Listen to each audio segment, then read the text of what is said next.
नमस्ते सबैजनालाई हाम्रो सानोतिनो ब्लगमा स्वागत छ सबैजनालाई।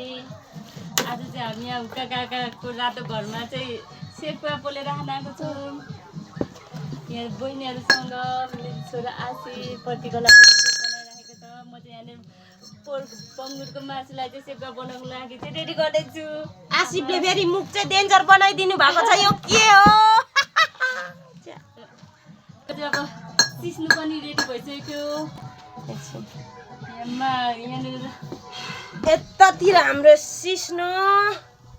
सिस्नो खानाउनु होला।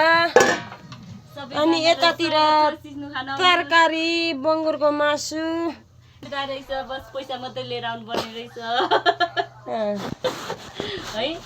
हो यहाँ यस्तो आगो चुलामा पकाएर खानु एकदम सबै कुरा अर्गानिक रूपमा चाहिँ आफैले पकाएर खान सकिन्छ आगोमा। उहाँको चाहिँ एकदम फु गरेर पनि कति सेतो भइसक्यो आसिफको। आज फर्स्ट टाइम हो के आगो फुकाइ। आसिफ नाच्यो आसिफ। ल